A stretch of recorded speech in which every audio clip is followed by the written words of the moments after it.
Welcome to the Too Posh Podcast. My name is Marcella, and I am your host today. And we thank you for joining us on another episode of the Too Posh Podcast. I would like to welcome our amazing co-host, Cruz. Hola. Our amazing Miss Polly. Hello, hello. Our wonderful technician, all the things. He helps us with everything. Spider. Oh, I had my mic.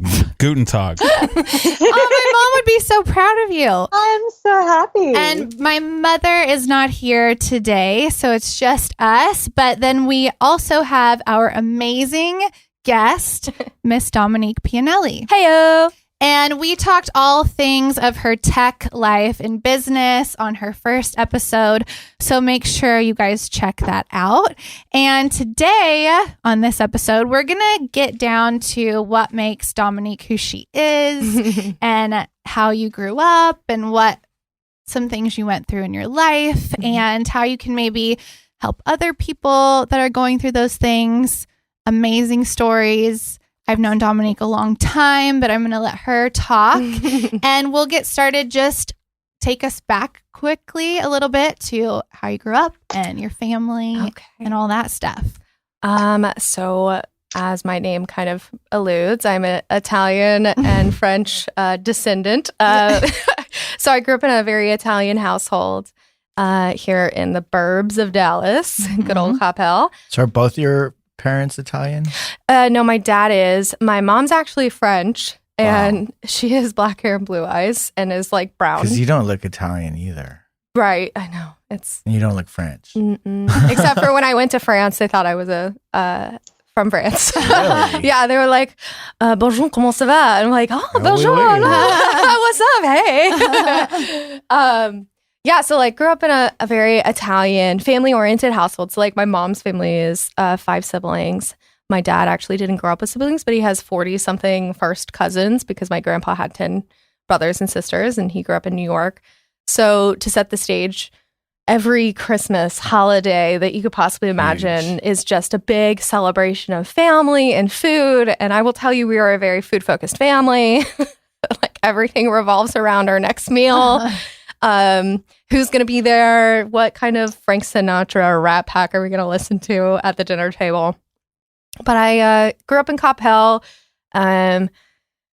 really like stereotypical life up until like I got to like my late middle school, early high school. That's when everything happens. Yeah, man. And you have 2 sisters. I do. I have 2 younger sisters. And actually, if you have been listening to our show a long time, I wanted to touch on really quickly that Nicolette Pianelli was on our show in the very, very beginning, and that's your youngest sister. Yes. So family is here. Pianelli. Yeah. So now, Pianelli. Yeah, familia. yeah. So now we have you in here, and I'm so happy you're here. But I just wanted to mention your siblings also. Yes. They are the light of my life. Mm-hmm. I would do anything for them. Yes. I am super protective over my family. Like, you know, we kind of talked about this in our last episode, but I'm a black belt in Taekwondo. So like I have this natural inclination to like go after people if they're like not treating my sisters right. But your mom is like that though. Yeah. Very protective. Very protective. Plenty of stories of her putting guys up against the wall and, you know, saying, don't you dare talk to my brothers like that and embarrassing them in high school. And True Italian family. Yes. Oh, yeah. Yeah. But even Very passionate. yes, we love deeply. We're also a little crazy. And that's okay. So then middle school, and tell us kind of what started to happen then. Yeah, so like, oh God, middle school was not kind to me. Girls obviously start to get meaner. I was very right. Oh my God, I actually lost a lot of friends in middle school. I became a kind of like a loner. Very Avril Lavigne, like, you know, rocker type girl. It's when I started to wear. Just mad? Were you just mad? No, I just like Taekwondo was my thing. And I was around guys. And for me, like qualities that were highly praised were very male dominating kind of qualities, less feminine qualities. So you've always been kind of like a guy's girl. Yeah. since I was a kid. Is it a guy's girl or girl's guy? Guys, girl. Guys, girl. I don't know. either. Tomboy. Very, very. I had lots of guy friends. I would do like arm wrestling. I mean, if you really think back, like God. Marcella was at the hospital when I was born, and my dad, actually your mom and dad, had a wiffle ball and bat for me when I came out of the womb because they really thought that I was going to be a boy. Yeah. I'm basically like my dad's boy. I played baseball with him growing up. Like I'm very like sporty. I'm like the sporty spice of my sister group. And you're the oldest? Yes. So Yeah. You are the take care of Caretaker. I'm a caretaker. Yeah. so your dad wanted a boy and you were it. I feel like he got a perfect combination of a girl and a boy. Yeah. Exactly. So I still go to baseball games with him. Like baseball is one of my favorite things to go watch. But so like into middle school, a lot of stuff kind of changed. Like for me, like my house was always very family focused. And as I got a little older, I lost a lot of girlfriends. I really started leaning on my guy friends and hanging out with them, and like they're stoners, of course. Like the guys are, all of anyone in high school. I don't remember anyone that wasn't. But I would hang out with like my guy friends, and all the girls would try and pull me into cheerleading and things like that. But I just like that wasn't my interest. I really was focused on Taekwondo growing up, and for me, it was an escape from like I don't know if it's like teenage angst that you have. Yeah. But I had lots of teenage angst around like not feeling pretty because I was very tomboyish, and like all my girlfriends had guys that were just super interested in them. And I loved, being a part of the guys group because that's how I was socially accepted by them, but I never was one they wanted to date. And so it was Until like, now. Yeah. right. It took forever. Like I was the ugly duckling, if you will. No, she was. Yes, I was. I had buck teeth and they were crossed. I've known you your whole life. She's never been ugly in a day. Okay. But anyways, continue. I'm glad you don't think so. That was my self-perception. But like as I got into high school, cheerleading and stuff, like my girlfriends pulled me away from some of my passions because of peer pressure and things. Like I just really started to reject the things that I really had a lot of interest in. Like And Taekwondo, what else? yeah, well, I just was really nerdy. Like I was very into tech and all that stuff, and I loved hanging out with my dad. So like, So you've kind of it's always been inside you. yeah, I've always been a super nerd. And as I like went into high school, cheerleading was okay. You did it just to be like part of the I did it so I crew. could hang out with my girlfriends. I Right. really didn't do it because I liked cheerleading. It grew on me by the time I was a junior and senior, but I really just Didn't love it. I didn't love it. The girls were very mean. They did not like the fact that I was an independent thinker and did my own thing and prioritized Taekwondo over stupid JV football games and basketball games and such. But So were you in competitions and stuff for cheer Taekwondo? and Taekwondo, yeah. Since I was like 4, I've been competing. I have like a slew of trophies and stuff in my room. It's Wow. it's hilarious, like how many there are. I was looking at it today. Anyone else in your family do that? Juliana and Nicolette both did it too, but like I was the one that, That kept on. yeah, I got to beat up punching bags and things. And Are they a little bit more girly or? yes, Juliana's nickname was Pinky Pianelli, Okay. Mhm. and then Nicolette was more dancer oriented. And of course, like I fell in love with dance and stuff as I got into high school. But I was definitely more of the sporty spice, and Nicolette is like kind of a combination of sporty spice and Victoria Spice. I'm doing a Spice Girl reference. boy. Yeah, posh. Get it right. Yeah. Sorry. Sorry. And Juliana's very like I wouldn't say dainty. She's just very like put together and Sweet. she's very sweet. Yeah, she's very endearing. She did ballet and is a very kind soul. And I was just like the rough around the edges, like rah! Kind of girl. Yeah, but I'll let you. Well, and then do you want to talk about? Yeah, Okay, we can. So then, your mom, who I've known forever, Mhm. so tell us a little bit about your mom and that whole experience and what happened in your household. Sure. So like as I got into middle school, like my mom's always been like the PTA type mom, super involved, like very loving. She's probably like the most deep and caring person you'll ever meet.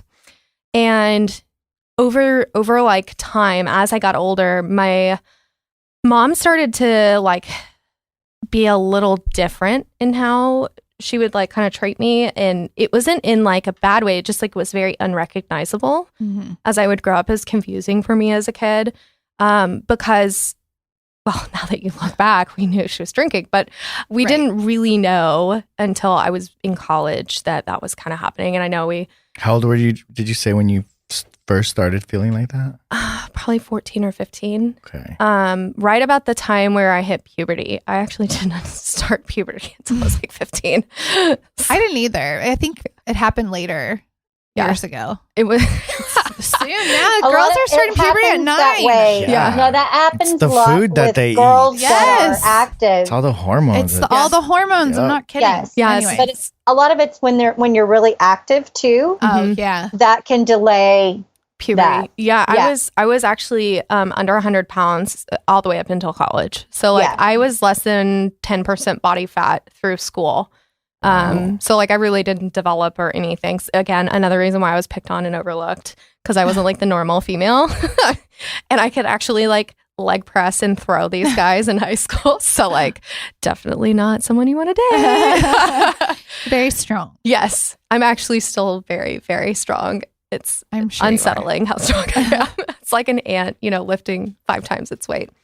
But really like growing up, it was like once I got into like my sophomore year, maybe junior year in high school, I started, because I was a guy's girl, hung out with guys all the time. My guy friends would like come over and hang out, and I had my first boyfriend like sophomore year in high school, and like my first kiss and like all those things. So I would have the guys come hang out, and we had a hot tub at the house. And like, of course, like I'm used to my family hosting people, and we have, food and all of that stuff. My mom would do ham and eggs at night, and it would be like 12 o'clock at night, like maybe 1 o'clock in the morning. We would be having ham and eggs, and like my guy friends who were seniors would be like, let's go hang out with Des. We're going to do, ham and egg night. And like, of course, like I thought that was super cool. And as I like, got into like my rebellious teenage years, like, don't tell me what to do. I'm going to do what I want to do. Right. Do what I want. And do what I want. I started to like have butt heads with my mom a lot. And it wasn't until like I got into college, I understood why. But I just like, I would find like glasses around the house with like wine in it and stuff like that. And that's when I first started thinking like, maybe mom's drinking a little much, but it really didn't cross my mind like bad until I got into my like freshman and sophomore year in college. And you're out of the house already. And I was out of the house. Yeah. Now, was it from Nicolette that you feel like you knew more, that like your younger sister, because she was home more, but who like really, how did you figure it out? Yeah. Probably when I got a phone call that she fell and split her face. And I was, I think maybe a sophomore in college. I was at OU, or maybe I was a junior. Honestly, like those years kind of blend together because of just trauma and chaos and stuff. But one of my like big moments of realization was when I was at Arizona State my freshman year, and I was cheerleading. I was actually on a billboard. I was on the KTAR sports radio station billboard for the Spirit Squad. And I actually had a stalker in school. So now you've developed. I developed, and I was still a rail. And my mom happened to come to a game, and this guy came up to her and was like, I'm really good friends with your daughter. Let's hang out. Da, da, da, da, da. And I saw this guy in the stands, and like he had been stalking me for a little while, like at the football games, and I had to have security escort him off the property a few times because he'd get really drunk with his buddies at the game. Well, when he met my mom, it like absolutely terrified me, because I was like, holy shit, well, come to find out, like, that's like my mom's worst nightmare. Because my mom went through some stuff when she was growing up, and had a lot of trauma to her when she was in her early 20s. So, coming full circle, my mom was basically living the nightmare that she had when she was younger. Yeah. Hence why the downward spiral began. Yeah. And then I think when we had Nicolette on the show, and you can correct me if I'm wrong, but Nicolette was talking about how she's the youngest. So she saw a lot of the stuff that I don't think you saw or what was experiencing. And I don't know if that had something to do with Nicolette. And if we go back, Nicolette also had addiction stuff going on, which we'll fast forward to where she is now, which is amazing. But do you feel like that like hurt Nicolette in a way, or did she tell you? Did Nicolette ever talk to you? Yeah. So Juliana came to school at OU. She came there and we had a semester together.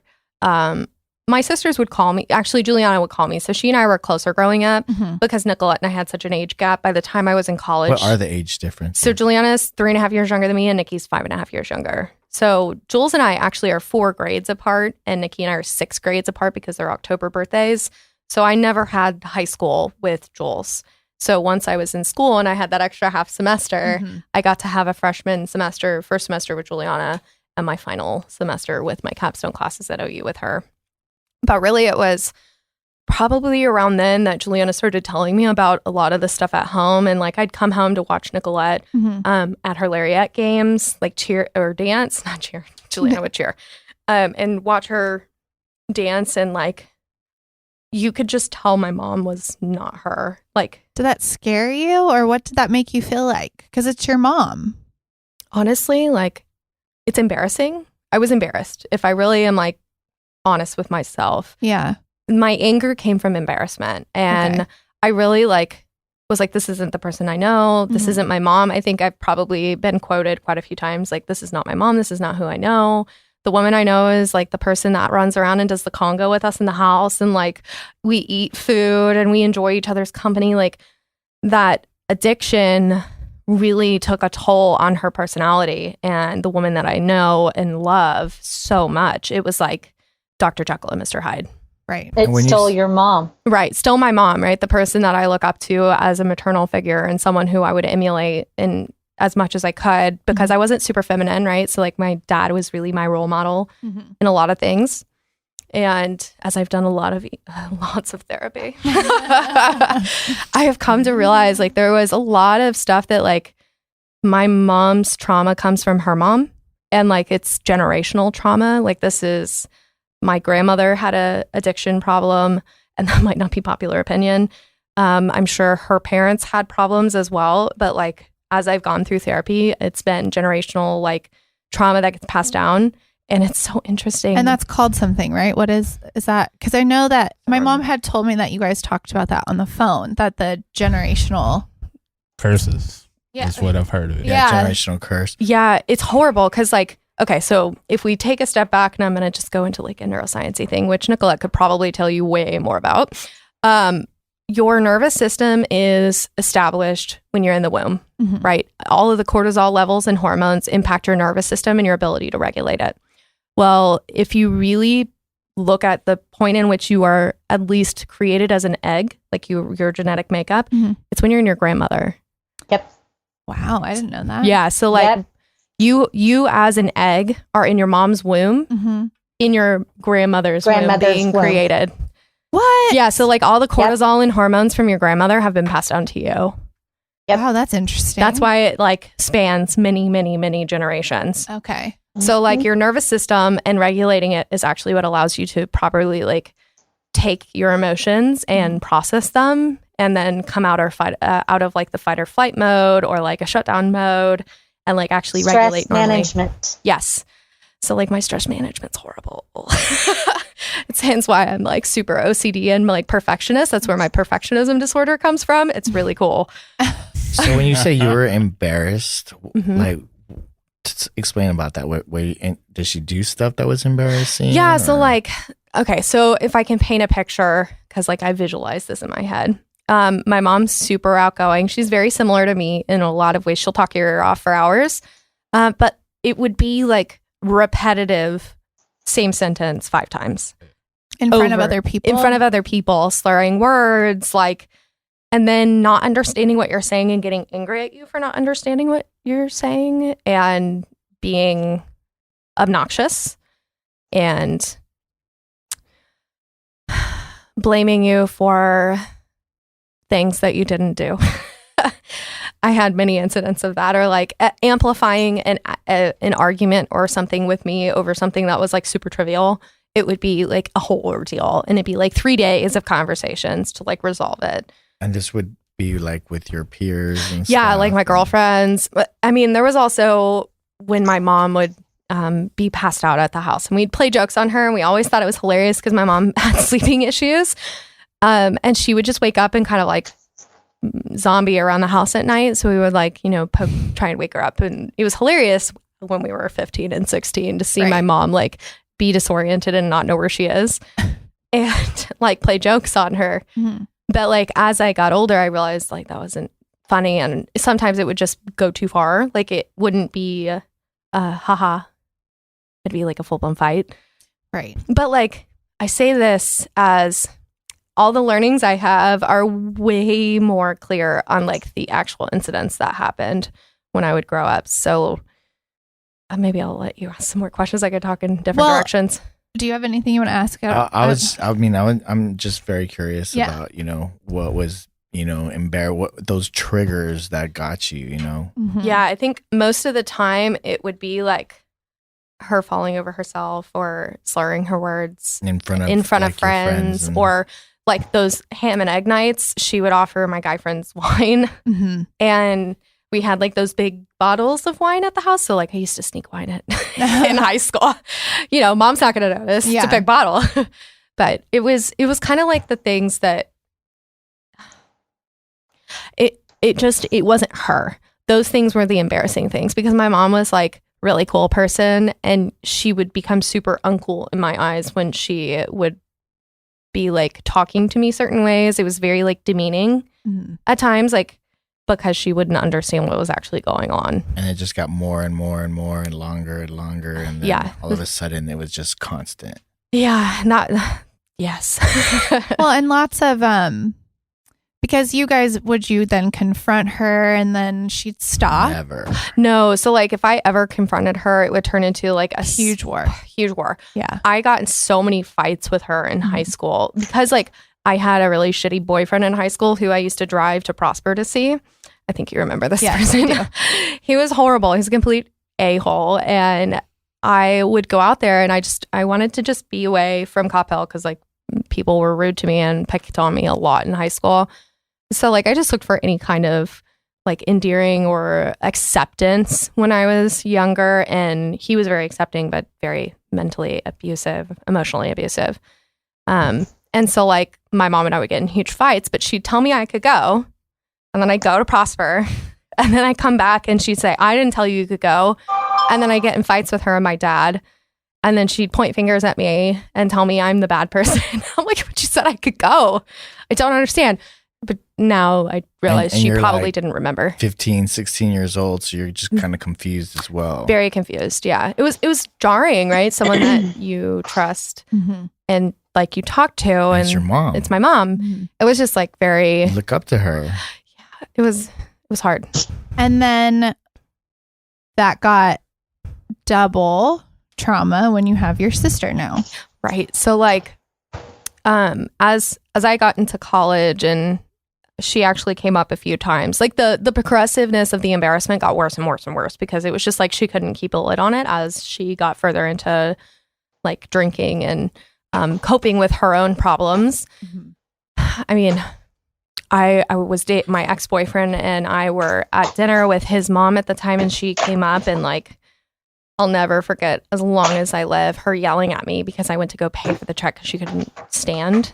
And I was like, she like grabbed my arm and was like, you're at a restaurant. At a restaurant, like made a scene. And I was like, come on, dude. Like you just literally met him and you just met his mom. And like, can you just like sit down, please? I got screamed at for like 2 days. I got pointed fingers at, like I treated my mom bad. And like, there was a lot of just she said, and like picking sides, judgment. Yeah. And it just got worse. And like, I slowly started pulling away from her, but I felt so guilty because of Juliana and Nicolette. And like Nikki, I knew was hanging out with like the druggies, but like I had no idea how bad it was for her. Juliana would call me and tell me about things, but then Nicolette called me when my dad was flying on a trip. Usually my mom's benders would happen when he was traveling. And she called and was like hysterical crying. Apparently she had just come back from a party. I had no idea. This is like, 2 years later that she told me. She just come back from a party. She's a little drunk and she's like watching my mom stumble around the house. She fell. She split her face open and wanted to have her go to the hospital, but my mom refuses to do anything. So she just kind of like she fell on the brick, and She split her face. Really split her face. Yeah. It's very scary. It was very scary. I'm pretty sure I called your mom. Yeah, my mom came over. Yeah. And it's just traumatizing. It's traumatizing to know Desiree is to know that she is just such a beautiful human being. And then to watch, like, you can't save them from themselves. Like, you don't know what to do. And so it's very sad. It's like, what do you do? And then all these things that keep happening. And then that being your mom, I would assume is just so difficult. It's like there's nothing stays calm. Yeah, I think by that point in time, I actually stopped really thinking. I stopped being disappointed at that point and really started becoming more protective over my sisters. I turned into that like motherly figure, I guess. And that's how that was my MO for about 5 or 6 years. And it's taken me a while to kind of undo that whole, they can't take care of themselves. But Nicolette called and was hysterical and called your mom. And then I was like, I really need to call my dad, but he hasn't worked in a while and he needs to go to work and he needs to fly, because he's going halfway across the continental US to make some deals happen. And my dad works at will. He is, he does his own thing. He's, doesn't have a company that employs him. My dad's consultant and venture capitalist and does a lot, for himself. He's an entrepreneur. So he was literally finally at an opportunity to go work and this happens. And I was just conflicted. How do I handle this? As a big sister, I wanted to drive down, but I was 4 hours away. She needed to go to the hospital. Hey, Gabrielle. Nicolette crying on the phone scarred me for a long time. I felt like a failure of an older sister, that I wasn't there to protect her and Juliana. And it was it was really hard. I to this day, it chokes me up because Right.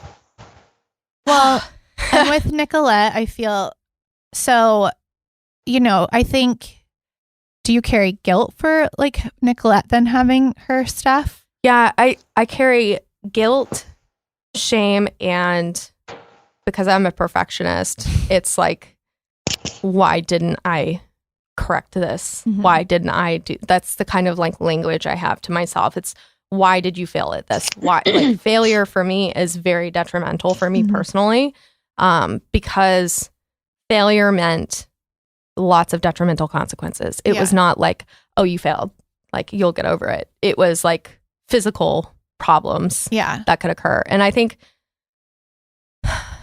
I have been processing that guilt for a while, but it's also understanding the makeup of which my family dynamic, as my dad started to take care of my mom and focusing on her, how I took more of I took on emotionally, not that my sisters needed it, but I took on emotionally that protective role for them because I didn't feel protected. And if we go just so that people can understand when they're listening, Nicolette battled a heroin addiction. Yes. And I might be wrong, but did you save her life at one point or was that Juliana? Somebody, I thought.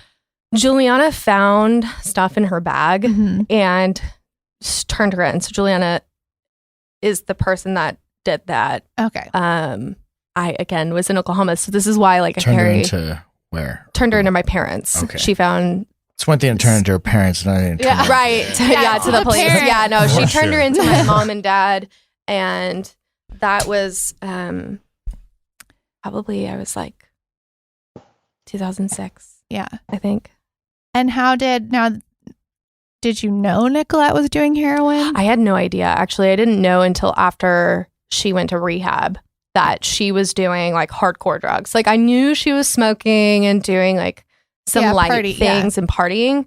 I had no idea the extent at which she was consuming all sorts of opioids and everything. So that had to be traumatizing. Finding out my sister was like randomly on a street looking for stuff was like horrifying to me. That like, So I have a question too. So your sister goes to rehab. yep. What about your mom? Oh, wow. So, I'm just oh yeah. That's a good question. Very good question. Are we talking about the first time or how many times? Oh, okay. so it's multiple times that your mom has been. Yes. The first time my mom went to rehab was because she had an incident Mhm. and actually needed to go. Was it forced rehab or was it on her will? Quote forced, Okay. but not really forced. Because it doesn't It's- really work unless you Yeah, want to yeah. do Well, it. she didn't Want really to. want to. So here's one of the things that I can't. It drives me crazy. She'll say she wants to do it and then doesn't actually want to do it, but just like putting on a front. It's very happy show? yes, it's happy rainbows and sunshine, and we're gonna do this, and it's gonna be great. And I'm gonna be so much better. And it's like, okay, but you don't actually admit that you're an alcoholic. So like, how is that gonna actually work? I mean, that's Mhm. step one, right? Yep. Yeah, and Yep. she would actually get angry at me when I'd say you're an alcoholic. Like, it's really, really clear you're an alcoholic. Like, why can't you say it? Well, I'm not like these people. I'm no, not you like are. everybody else. I'm not like everyone 'Cause else. I'm different. Denial. I can stop if I want to. Right. Call her Cleopatra because she's queen of denial. Yep. I really I had a hard time with that because I was actually the second person in my family to say that she was an alcoholic out loud. Like, I think we all thought it. My grandmother, my dad's mom, actually called her out on it a few times, and that Your caused. dad's mom, not Yeah. her mom, your dad's mom. Well, my mom's Yeah. mom passed away when I was 7. Okay.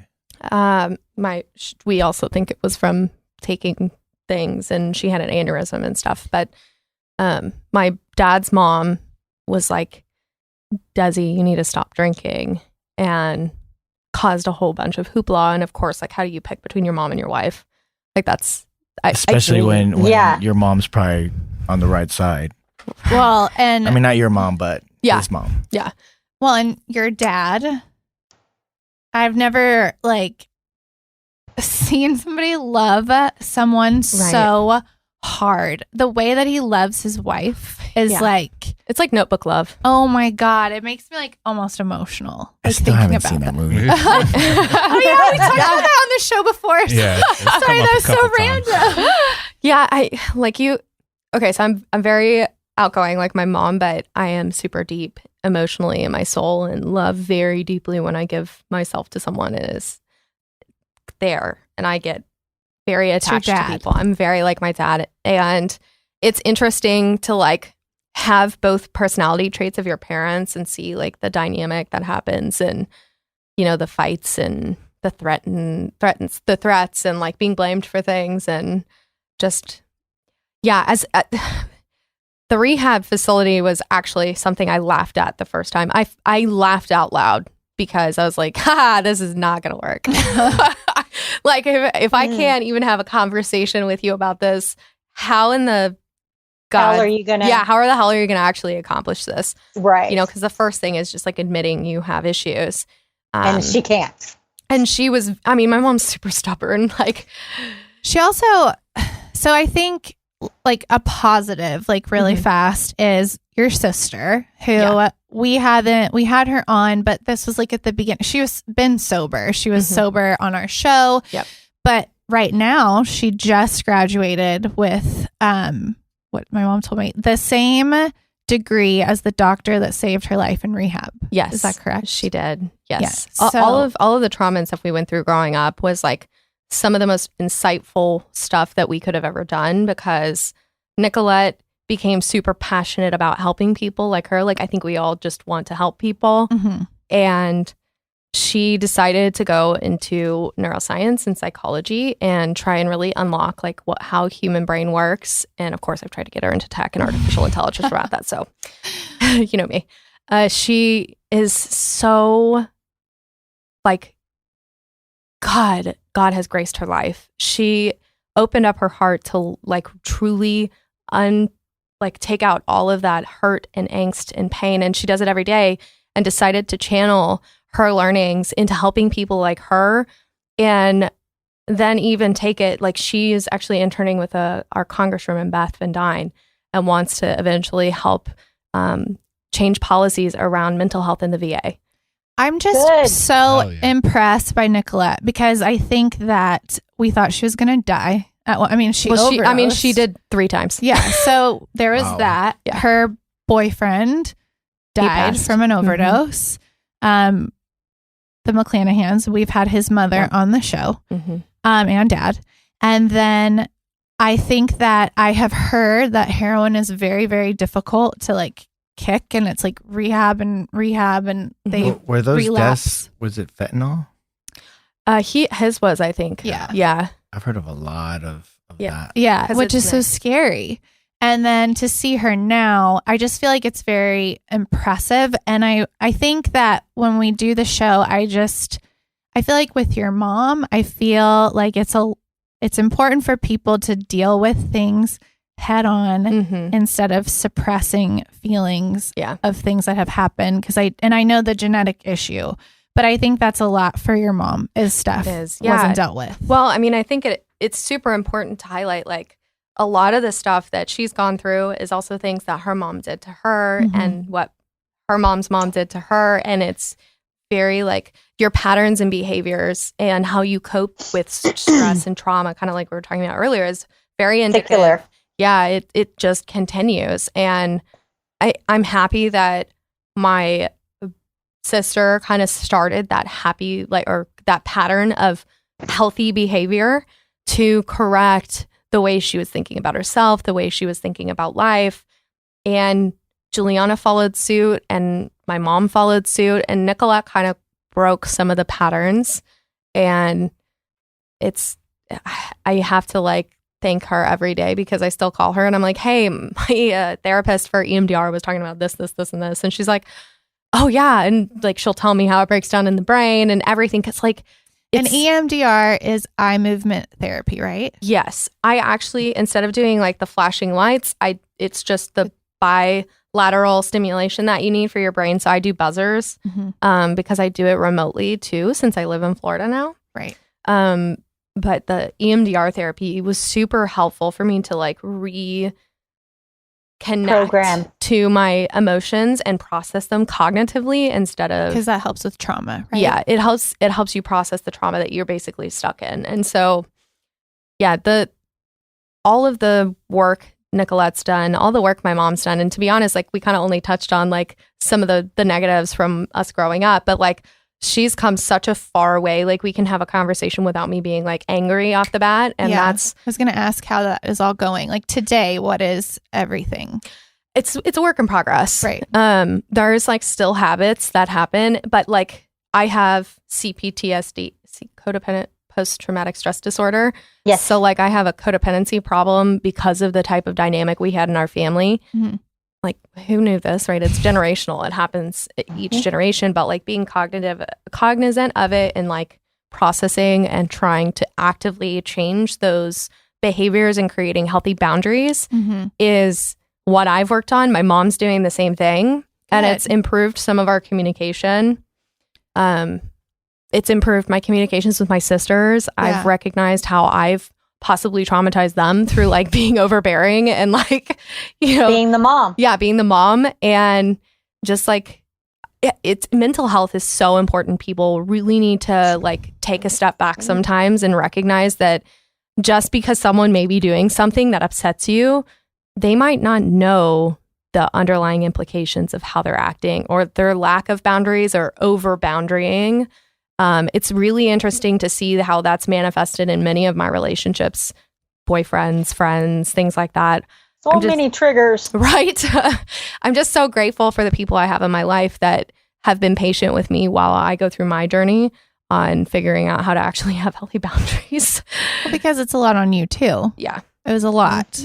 Yeah. I mean, focusing on my sister and my mom a lot has what felt like a lack of focus on my mental health. Right. And I actually realized that it's not a lack of people focusing on me. I don't need the attention. I need to focus on myself. Right. which I think is so great for people to hear or understand some of the things you brought up, or the therapies, or the going back. Yeah. To find all those things. Yeah. And like as you do EMDR, like you talk about topics and you just keep kind of digging in, and then you end up realizing what the underlying triggers are, and then you see them in everyday life. I literally look around and like shit that triggers me, I'm like, oh, I know where that comes from. Well, that's And once you good. know, you can kind of control it. Yeah. And then you're not so reactive. You're very present in the moment instead of like going into fight or flight mode. You're, hey, I really don't appreciate how you're talking to me. I would love to have this conversation, but if you're going to continue that tone, I'm just not going to have this conversation with you. Right. And it's super simple, but that's like the easiest way to like communicate. And like my communication skills are shit.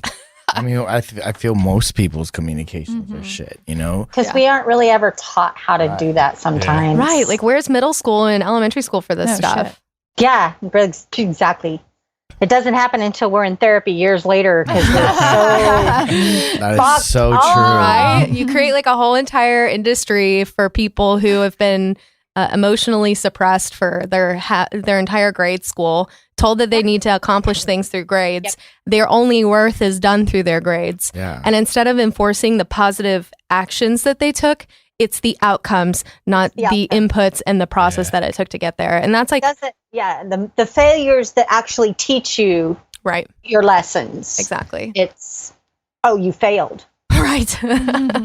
Yeah, and emotions, especially for, you know, boys, when you are younger and you show emotion, it's like a sign of weakness, you know? Yeah. I mean, growing up is always like, you know, only girls cry. Don't cry, I'm going to give you something to cry about. And so, you know, I you didn't just even think kind about of that. like stop. Right. And I feel that's why I'm so like unemotional, you know? I mean, I would cry. 'Cause you're told and I'd be not to have like, you know, like try not to cry, but you want to Right. let your emotions out. You know, you don't Right. know. Yeah, because you have how. them too. Yeah, and you don't know how to let your emotions out when you're little, so you cry. And, Yeah. and then you just hold them in, and you just get used to holding in Holding your it in. emotions. And that's the whole trauma cycle. So like when you let out your emotions, whether it's crying, outbursts of like, rah, you know, screaming in a pillow, like I do that in EMDR. It's teaching me how to do the emotional progression and like actually complete the trauma cycle instead of staying in like that, you know, anxious, how do I deal with this? I like shake and I sweat and like don't know what to do. And like that's the most interesting thing I think I've done through therapy is like, oh my God, I actually know how to like cry and not feel bad about it. But it's amazing that you have good therapy. I feel like everybody needs therapy. Oh yeah. They do. They Therapy's do. great. Everybody. Yeah, I think the pandemic really shone a light on mental health in this For country. sure. And which I is really a feel great even thing. like this, like, I mean, I've said it over and over, even talking about your shit is therapeutic. Mm-hmm. You know, something like this is, Yeah. I mean, just talking about it, saying it out loud, you know, Letting it go. Letting it go. Yeah. Not I used holding to it. definitely have so much anger around like everything that I would cry. I was so angry. I'm like that. Yeah. and sometimes you don't even know why. I'm like, Yeah. why am I Yeah. so upset? Like, Yeah. but as I talk more and more about things and like process through therapy, it's been great for me. I have a whole new perspective on my parents, a whole new, like, empathetic, right? I'm super hyperlogical. I've kind of talked about this in the previous podcast. I literally cannot understand when people go crazy. So when my emotions go crazy, I am like, what is wrong with you? Mm-hmm. And therapy has been a blessing and a godsend. Makes me very happy to hear. And I think it's important for people.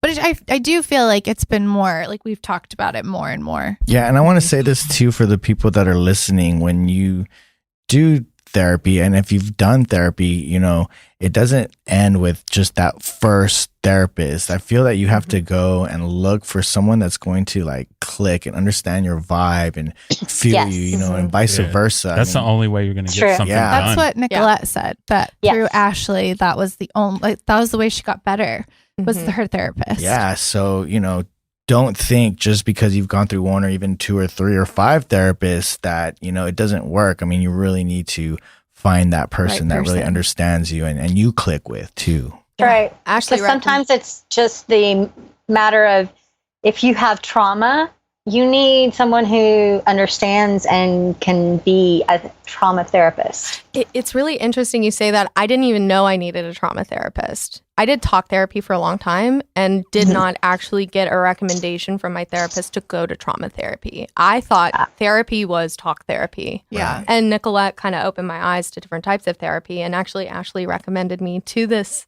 EMDR therapist, Lynn. Yeah. She's amazing. Excellent. And I couldn't be happier with her. That makes me Because so it's happy. a work. It's work. It You is. have to put in the work too. Oh And my a lot God. of people think it's just talk, and it's not. There's work that goes into that. Yeah, I But mean, your mind is, I mean, it's like going to the gym. I mean, you can't get muscles if you don't work out. I mean, you can't Yup. heal your. And like you said, there's different types of therapy. It's not Yeah. just talk therapy, Right. you know? I mean, Exactly. Especially when you've been through trauma, and trauma is different in all forms Yeah. for people. Yes. there's a book I recommend. Pia Melody wrote Facing Codependence. It's one of the most enlightening books I have ever read and had on audiobook. And The Power of Vulnerability by Brene Brown is also another great book. I feel like I need to read those. They're great. I Yeah. put them on audio, and like if I'm driving to and from work, I just listen to them. I keep them, I repeat them because there's so many nuggets Yeah. in it. And it's like, oh my God, I do this. Oh my God, I do this. Oh my God, Mhm. why do you know Oh my me? God. Talking are to you? me. And Why how is did she you talking know? at me? Yeah. But like those are books that are so enlightening and help people. I've recommended them to people that are just like, hey, Dom, I'm so glad you're open about therapy. Like to my coworkers, to my employees. I'm like, look, I'm not perfect. I go to therapy all the time. So like if you need But I something, let me think know. that's I think so that's good for great, people to yeah. understand that nobody is perfect. Like Right. we all have shit. And if we would stop hiding that Yeah. we're like all perfect, I feel like that's when you get better, Exactly. you know, or it helps other people. I'm very open about, that I've been to therapy. Very open. I have no reason. I No. feel no one should hide that. I you don't know, think or, so or be either. embarrassed about it. I mean, Mhm. I No, feel if you're more trying to people did improve. it, this world would be a better No place. kidding. Yeah, you're Yeah. trying to improve yourself, and there's nothing wrong with that. I take No. it's like a badge of honor. I wear it proudly. I go to therapy. I go to therapy. I go to therapy. Well, thank you, Dominique, for sharing. We're not done with you yet, though, because Okay. we have Miss Polly question. Yay. What is it I have this sound time? problem, sorry. Oh, you're fine. Dun, dun. It's time to There you go. party with Miss Polly. So let's talk about one of my things, because we all know how I feel about lubrication. Gosh. Yes. So most common sex accidents, believe it or not, is you tear your vagina. Oh, I bet that is common. Yes. What? When it's too It dry. actually, it hurts just reading that sentence, right? But be particularly careful of the area just south of the vaginal opening, which is called the posterior fourchette. It's particularly prone to rips and tears. So at the bottom of the vagina, that little area right there that's very sensitive before the space, I guess, between the bottom of the vagina and the Rectum. anus, the rectum. Perineum. Yes, The perineum. Perineum. Yeah. the perineum. Yes. Mhm. It's actually very common that sometimes over-enthusiastic thrusting can tear you. I like that sentence. Over enthusiastic. Over-enthusiastic thrusting. You need to be just enthusiastic enough. Not Yeah. overly. Also, as well, a match between a small, tight vagina and a larger than average penis. Mhm. So going down on them isn't included as lubricant. No. Oh, no. God, no. God, No. Bernie and Polly would have the biggest fights on that. No, your spit is not lube. It's not. I mean, it's not, but it works, right? Not all the time. You'll tear your And vagina. especially if they're not ready or you don't use lubricant. Well, that's why you go down on them first. That doesn't always do it. Thank you. They're doing it wrong. Not necessarily. Bernie 2.0. Oh my I mean, I'm not against lube. I'm just saying you Yeah. don't Well, it always sounds that feel way. that I need it all the time. I you agree. know? I mean, I've been But fine with here's the thing: without is a it. lot of times that And you think that you're lubricated, but that area right there is particularly prone to rips and tears, Oh. and you don't always know that you're torn until After. You go to the bathroom. Ooh. And let me just tell you Oh. that peeing stings like hell. Does it heal on I its think that's own? what It happened does this heal. weekend. Because I If think they're that's happened to me micro before. tears, I'm not yeah. gonna lie. If they're micro tears, they'll usually heal on their own. However, I have known a couple of women who, due to small, tight vagina, not enough lube, and a larger than average penis, she had to go and get stitched up. Stop. Oh my God, that's See like that. when you get split for pregnancy. Episiotomy. I have a question Yeah. for you, Miss Polly. Oh. Yeah. Coconut oil. How do you feel about It can be used. I love Coconut it. oil I is like good. it. Because I Yeah. I use that because I feel it's natural. Yeah. It It's is. also edible. But Yes, the- it tastes good. yeah. Yeah. Smells good, tastes good. Here's the problem that I do have with oils. They're not always great with condoms Yeah. because they can degrade Oh. because of the oil. And think about that. And then there's that. And then there's that. Shut down. Well, there. So what you're saying is don't use condoms.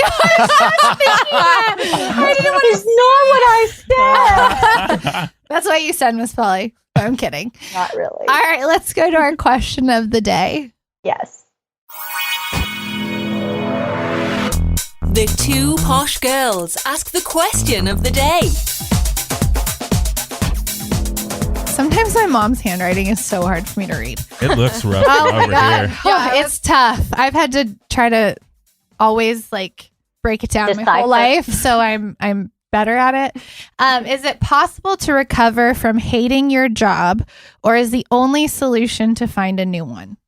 My solution is usually to find a new one. Yeah. Yep. I To find concur. a new one. That's a big part of Me your too. life. Yeah. I It's your had to. job. Yeah. I would say unless if there's an incident and you hate your job because of an incident, it's unrecoverable at that Yeah. point. But I also think that it just depends on how much you actually enjoy what you do. I think Maybe it That's just needs fair. to find a different place to do Right, it. right. Yeah. Same job, different place. Yeah. I Yeah. think that we spend so much of our life working that, you know, if you're miserable, as hard as it might be to change, you should do it. I feel also a just- lot of people just like kind of fall into their Mhm. jobs or careers. Yes. Get comfortable. You know, Comfortable. and maybe sometimes they become good at it because of so much So much practice, time, yeah. but they fucking hate, Hate it. Yeah. Yeah. You There's a know? lot of engineers like that. Find your passion. And it's like good money, Great but they money. hate it. Hate their jobs. Yeah. Great money, And that's though. so much of your life Yeah. that you Yeah. hate going Yeah. to every day. Now this is something I've really like looked into because I used to do vending machines and stuff Yeah. like that, Mhm. and I thought that I liked it at the time. Like when you're in it, you're like, all right, this is cool until you're out and you do something else. I was like, that was fucking miserable. I knew I hated that job. I knew that was not cool. Like, that was me in the service industry. I absolutely Ugh. hated it. Great tips. Loved it. I Bartending. fucking hated that. Hated the people. It was so miserable. I just hated That's that. where I'm at job. right now. I'm honestly, believe it or not, the years that I spent as an administrative and office manager were probably my 5 happiest years. Is that because of the people you were around? I think it was because of the people I was around, but I was doing things that I loved to do. Right. Mhm. Finding a And way to make money doing what you love is the hardest. Yeah. and Yeah. trying Never to work. find a job here where I'm at and doing administrative assistant and being in that environment has been almost impossible. Mm. And so I'm kind of where I'm at just because it's who hired me, Yeah. Right. Well, I hope you find it, Miss Polly. You Miss- will. someday, Miss Polly, there's so someday. many remote roles you can do.